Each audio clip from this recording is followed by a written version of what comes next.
આપણા વડાપ્રધાન શ્રીએ એક બહુ સરસ મજાનો કાર્યક્રમ, કદાચ મેં લાસ્ટ મીટિંગમાં પણ આ કીધું હતું, આઈ ડોન્ટ રિમેમ્બર.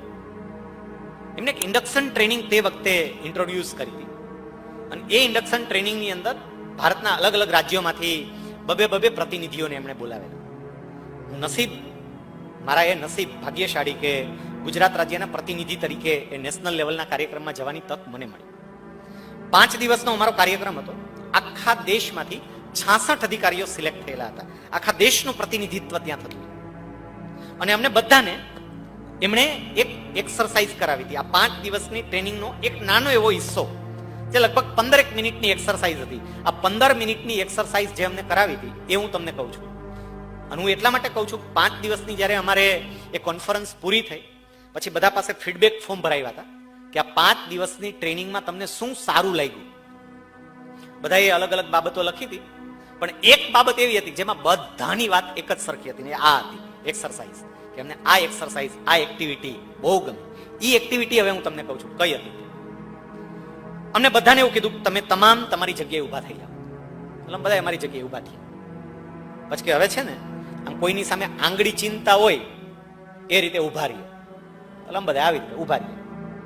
પછી કે જો તમારું આખું શરીર એમને સીધું રાખજો, તમારો ફેસ, તમારું બોડી એને સીધું રાખવાનું, માત્ર હાથને મૂવ કરવાનું, પાછળ લઈ જવાનું, અને હાથ તમારાથી જેટલો પાછળ લઈ જાય જઈ શકે એટલો લઈ જાઓ નોર્મલી.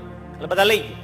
પછી કે હવે હાથ અટકી ગયો હોય જરા આમ જુઓ, અને તમારો જે હાથ અટક્યો હોય સામે જો દિવાલ હશે, પડદો હશે, કંઈક હશે સામે, અને તમારી આંગળી ક્યાંક ટચ થતી હશે સામે પડદામાં, દિવાલમાં, જ્યાં ટચ થતી હોય ત્યાં મનમાં ને મનમાં એક પોઈન્ટ કરો. એટલે અત્યારે હું તમને આમ કહું તો આપણી આ સ્ક્રીન જ્યાંથી શરૂ થાય છે, મારી આંગળી અત્યારે ત્યાં ટચ થાય છે, ત્યાં મનમાં એક પોઈન્ટ કહી.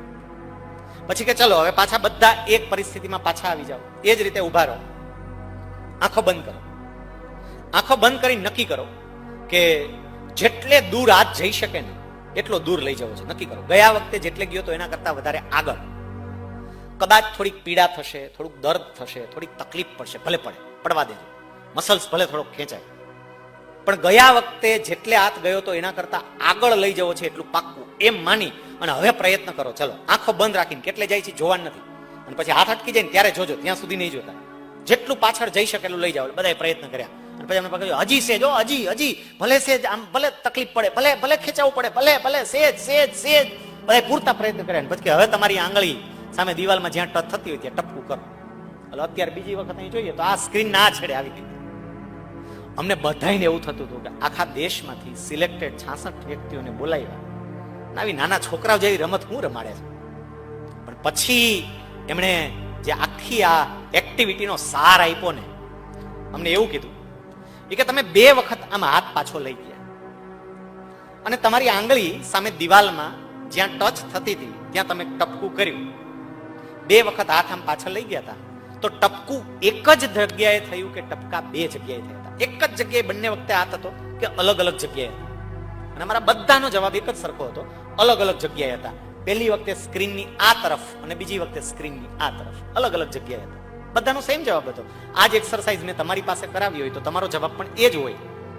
અને પછી અમને એને જે સાર આપ્યો છે ને સાહેબ, એમણે અમને એવું કીધું કે પહેલું ટપકું એટલે આપણે બધા જે ક્ષમતાએ કામ કરીએ છીએ તે, અને બીજું ટપકું એટલે પરમાત્માએ કામ કરવાની જે ક્ષમતા આપી છે તે. ભગવાને તો સ્ક્રીનની બહાર નીકળવાની ક્ષમતા આપી છે, આપણે જ અહીંયા અટકી જઈએ છીએ. અદ્ભુત ક્ષમતા, ઉપયોગ કરતા જ નથી. આમાં ઘણા કે હા એટલે બધી મોટિવેશનલ સ્પીકર એટલે મોટી વાતો કરે ની મોટિવેશનલ સ્પીકર. વાતો એવી મોટી વાતો કરે, એવી મોટી. આ મોટી વાતો નહીં, આ વાસ્તવિકતા છે. આપણે આપણી ક્ષમતાનો ઉપયોગ કરતા જ નથી સાહેબ. બાકી ક્ષમતા તો છે જ. હું તમને કહું, ચલો તમને બધાને અત્યારે અહીંયા નીચે ઉતારવામાં આવે અને પછી તમને એમ કહેવામાં આવે કે તમારે અહીંથી દોડ લગાડવાની છે, અને અહીંથી દોડ લગાડીને તમારે ડભોલી 4 રસ્તા સુધી જવાનું છે. અહીંથી દોડ લગાડો, જે કંઈ પણ 3 કિલોમીટર 4 કિલોમીટર હોય, 5 કિલોમીટર એટલું દોડવાનું. ડભોલી 4 રસ્તા. ચલો હાલો દોડવાની શરૂઆત કરો. બધા શરૂઆત કરે તો થોડી અંતરે વિકેટ ખડતી જાય, અમુક થોડાક આગળ જઈને બેસી જતા. એમાં ખાસ કરીને કોર્પોરેશન જયારે મેરેથોન દોડનું આયોજન કરે ને ત્યારે જોવા જેવું હોય. તમે જોજો, અહીં અમારે બંછાણી દીપાની રાજકોટ હતા ત્યારે કરતા, તમારે સુરતમાં ચાલુ તો કર્યું જ હશે. મેરેથોનમાં ભાગ લેવા માટે જાય, આપણને થાય કે આ મેરેથોનમાં ભાગ લેવા ગયા છે, ખાવા પીવા ગયા છે, એ જ ખબર ન પડે. દોડતા દોડતા થોડુંક દોડે ત્યાં વળી કંઈક જ્યુસ આવે ત્યાં જ્યુસ પીવા ઉભા હોય. દોડવાનું તો હોય જ નહીં, આમ તો હાલતા જ હોય, ખાલી દોડવાનું ન હોય, કેવાય મેરેથોનમાં ગયા છે. એટલે આમ દોડાવે તો એકાદ બે વ્યક્તિ હોય કદાચ દોડી શકે, બાકી થોડા થોડા અંતરે ભાઈ આપણી કેપેસિટી નહીં, આપણે આટલું જ દોડી શકે બે જ. પણ માની લો કે તમને અહીંયા નીચે ઉભા રાખે, તમારે દોડીને ડભોલી 4 રસ્તા સુધી પહોંચવાનું છે એવું તમને કહેવામાં ન આવે, તમારે દોડવાનું છે એવું કહેવામાં ના આવે.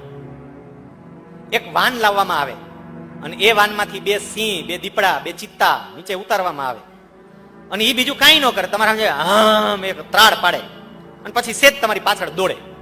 શું થાય મૂક્યું? શું થાય? પીટી ઉષા પાછળ રહી જાય, ખરેખર પીટી ઉષા પાછળ રહી જાય. અને ડભોલી 4 રસ્તા ક્યાં આમ જેટલું આગળ જવું હોય ને ક્યાં પહોંચી કે ખબર ના પડે થાય. આ આપણે હસતા હસતા વાત લીધી, પણ આ બતાવે છે કે શરીરની ક્ષમતા તો એટલું દોડવાની છે જ, પણ ક્યારે એનો ઉપયોગ કર્યો જ નથી. છે જ એટલું દોડવાની છે ક્ષમતા, ઉપયોગ જ નથી કર્યો, ખબર જ નથી પડતી કે મારાથી આટલું થઈ શકે. એક્સેલેરેટર મતલબ તમારી ક્ષમતાને એક્સ્ટ્રીમ લેવલ સુધી ઉપયોગ કરો. સાહેબ, જ્યારે વડાપ્રધાન ગુજરાતના મુખ્યમંત્રી હતા, એના 1-2 પ્રસંગો મને એટલા ચોંટી ગયા હતા, કારણ કે એના કાર્યક્રમોની અંદર મોટાભાગે સંચાલનની સેવા મને મળતી, સૌરાષ્ટ્રના કાર્યક્રમ હોય ત્યારે. મને એક્ઝેક્ટ એક પ્રસંગ યાદ છે, 2017માં જ્યારે જનરલ એસેમ્બલી ઇલેક્શન હતું ગુજરાતનું, એ વખતે ભારતના વડાપ્રધાન થઈ ગયા હતા અને એક કાર્યક્રમમાં ભાગ લેવા માટે આવતા હતા. રાજકોટની આસપાસ 2 સભાઓ હતી. એમાં રાજકોટના કલેક્ટરે મને એક ડ્યુટી સોંપી હતી, મારે એમના લાયઝન તરીકે કામ કરવાનું હતું. અને એના લાયઝન એટલે એમાં મારી સ્પેશિયલ ડ્યુટી હતી, એનું જે પર્સનલ લગેજ હોય એ પર્સનલ લગેજને ફૂલ સિક્યુરિટી સાથે એરક્રાફ્ટમાંથી અનલોડ કરવાનું, એના રૂમ સુધી પહોંચાડવાનું અને બીજા દિવસે એના રૂમથી ફરીથી એરપોર્ટ સુધી પહોંચાડવાનું. આ કોઈ સામાન્ય ટાસ્ક નથી હોતું પીએમ, કારણ કે એની અંદર એની દવા પણ હોય છે, એની મેડિસિન પણ હોય છે, એના પર્સનલ સામાનમાં ફૂલ સિક્યુરિટી હોય અને પીએમઓ સતત એને મોનિટરિંગ કરતું હોય. મને આ ડ્યુટી આપવામાં આવી હતી. પીએમનો રાતનો 12:30 વાગ્યાનો રાજકોટ અરાઇવિંગ ટાઈમ હતો. એ હૈદરાબાદ હતા અને હૈદરાબાદથી રાત્રે 12:30 વાગે આવવાના હતા. એટલે અમે લોકો તો 11 વાગ્યાના એરપોર્ટે પહોંચી ગયા હતા બધા, જેને જેને ડ્યુટી હતી તે. પોલીસ આખી એની જે વેન હોય એને આખી સિક્યુરિટીથી ચેક કરી હોય એ બધું લઈ ગયા હતા, બધી તૈયારીઓ સાથે. 12:30 આવવાના હતા, એના બદલે એ 1:45 વાગે આવ્યા રાતે. 1:45 વાગે આવ્યા, આવીને સીધા સર્કિટ હાઉસ એના રૂમમાં એમનો સામાન ત્યાં એમના રૂમમાં પહોંચાડ્યો. લગભગ 1:15 ની આસપાસનો સમય હશે. એમને 1 ગ્લાસ ગરમ પાણી પીધું અને પછી સૂઈ ગયા. પછી એમનું જે પર્સનલ કેર કરનાર કમાન્ડો હોય કે જે આ બધી પર્સનલ બાબતો એની ધ્યાન રાખતા હોય, એમની જોડે મારે 1-2 વખત આ વ્યવસ્થાને લઈને વાત થયેલી. તમારી શું વ્યવસ્થા છે, કેમ છે, એ બધી જે ચર્ચા થઈ હોય, એટલે એને હું મળ્યો ફર્સ્ટ ટાઈમ. હવે જે પીએમની પર્સનલ કેર કરતો હોય એની યારે તમને મુલાકાત થાય તો આમ કેવી મજા આવે. અને એમાંય પાછું એને સામેથી એમ કીધું, શૈલેષજી ચલો હમ બેઠતે હૈ ઓર ચાય પીતે હૈ. આવો મોકો ક્યાં જવા દેવાય. અને આમે અમારી ડ્યુટી જ હતી, આખી રાત બેહવાનું જ હતું, જાગવાનું જ હતું. અમે રાત્રે લગભગ 2:30 વાગ્યાની આસપાસ, 1:15 કે 2:30 થયા હશે, ચા પીવા બેઠા. અને હું એમની જોડે વાત કરતો હતો એટલે મેં એમને પૂછ્યું कि आप प्रधानमंत्री के साथ रहते हो, उसके साथ घूमते हो, उनके बारे में आपका क्या ख्याल है? अब समझो जरा.